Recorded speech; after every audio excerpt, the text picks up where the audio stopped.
السلام علیکم ورحمت الله وبرکاتو. درنو معززو دوستانو، په دې هیله چې ټول به راته روغ جوړ خوښ خوشحاله او صحتمند یئ.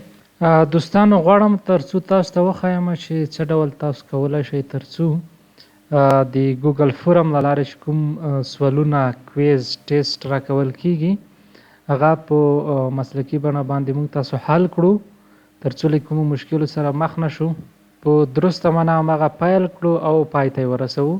نو دغه طریقه زه تاسو ته په تفصیلي بڼه سټیپ بای سټیپ ښایم چې څه ډول تاسو مخکې لاړ شئ او څه ډول ټوله مرحله سرته ورسوئ.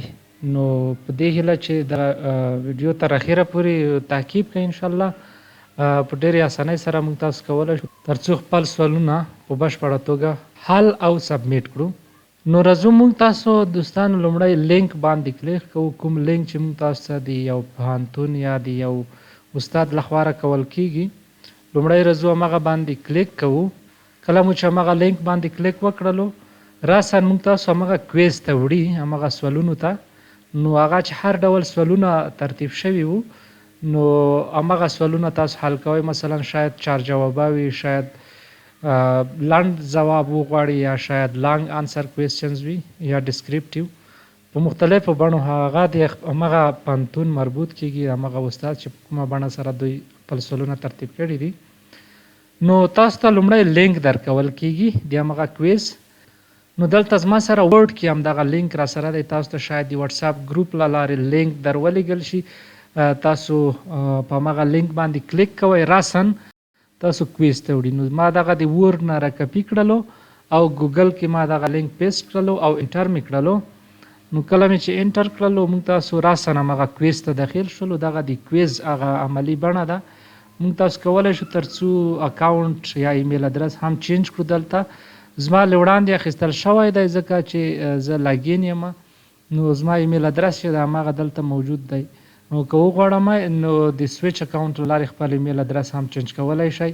هر ایمیل ادرس چې تاسو وغواړئ هماغه ورکوئ.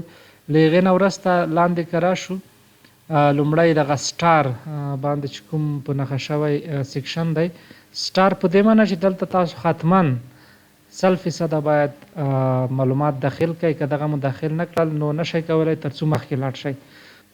نو دا ما داسې یو سامپل غوندې یو کویز جوړ کړی دی ستاسو لپاره ترڅو تاسو پوه شئ. نو ما لومړی لیکلی دی نیم، فادر نیم، کلاس ټایم. نو دغه برخه تاسو ضرور باید ډکه کړئ. مثلا د نیم په برخه کې دلته به تاسو ولیکئ مثلا احمد. فادر نیم څوک دی؟ مثلا فادر نیم اسد دی. او له هغې نه وروسته به کلاس ټایم، د صنف وخت، کوم وخت تاسو دغه صنف لرئ. مثلا مارنینګ له 6:30 بجو تر 9 بجو پورې دغه کلاس زه لرم. نو دغه به دلته په دقیقه بڼه سره ولیکئ ترڅو تاسو هغه خپل صنف هم معلوم شي او تاسو په دقیقه بڼه سره ستاسو نوم هر څه خصوصیات معلوم شي. یا مثلا که د ماسپښین له طرفه صنف لرئ نو تاسو باید دلته آفټرنون له 2 نه تر 3 پورې به دلته ولیکئ. او یا هم کولی شئ ترڅو له 3 تر 4 پورې که صنف لرئ آفټرنون له 3 تر 4 دغه به کلیک کړئ.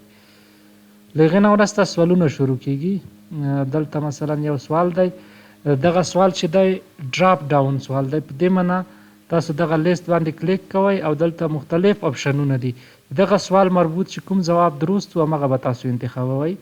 یعنی دا 4 جوابه سوال نه دی. مثلا سبجیکټ زه انتخابوم نو دا ډراپ ډاون سوال ورته ویل کیږي. سوال درکړل شوی دی، د هغې لاندې مختلف اپشنې دي، درست جوابه په نښه کوئ. مثلا دا چې دی دا بیا 4 جوابه سوال دی. پروناون از یوز انسټیډ اف، نو یو درست جواب به تاسو په نښه کوئ. مثلا ما لومړی جواب په نښه کړلو. او بل شاید ویډیو درکول شوی وي، دغه ویډیو به تاسو اورئ. دلته به کلیک کوئ په ویډیو باندې. کله مو چې ویډیو باندې کلیک وکړلو نو ویډیو یو وارې موږ تاسو تر اخره پورې اورو. له هغې وروسته موږ تاسو د ویډیو مربوط دغه سوالونه راکول شوي دي. نو سوال وایو او بیا دغه ځوابونه یو ټک مارک کوو د ویډیو مربوطه.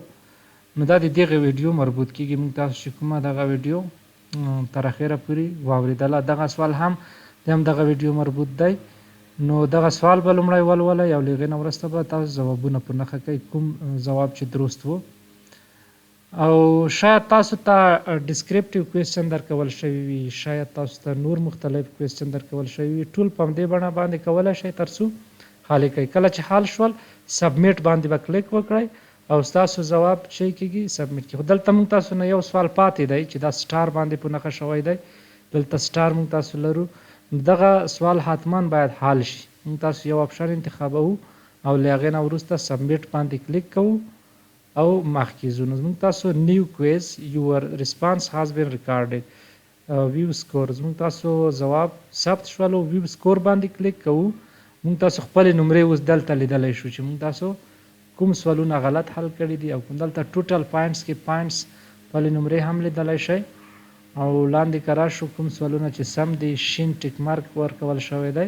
لومړی سوال موږ تاسو سم حل کړی دی، کوم چې غلط وي لکه دغه سوالونه غلط حل شوي دي نو موږ تاسو سوال غلط دی دلته او په واضحه بڼه موږ تاسو ته ښایي. او هم چې نن دغه سوال هم که وګورو غلط دی، دلته ایکس علامه باندې موږ تاسو ته ښایي. نو ټول سوالونه موږ تاسو لیدلی شو، هر څومره سوالونه چې وي. دا خو ما فقط تاسو ته یو مثال درکړلو. نو که 40 سواله وي 50 هر څومره سوالونه یې په همدې بڼه باندې حل کېږي، سبمیټ کېږي او بیرته تاسو کولی شئ خپل ځوابونه وګورئ. اوس مثلا دا خو یو وارې سبمیټ شولو، که زه بیا هڅه وکړم هغه لینک راواخلم دلته یې پیسټ کړم تر څو دویم ورته بیرته ووایم چې بیا یې حل کوم، نو موږ تاسو ته اجازه نه راکوي. دلته وګورئ you have already responded، تاسو مخکې ځواب ورکړی دی. you can fill out this form only once، فقط یو ځل حق لرئ تر څو دغه فورم ډک کړئ یا دغه سوالونه حل کړئ. try contacting the owner of the forum if you think it was an error.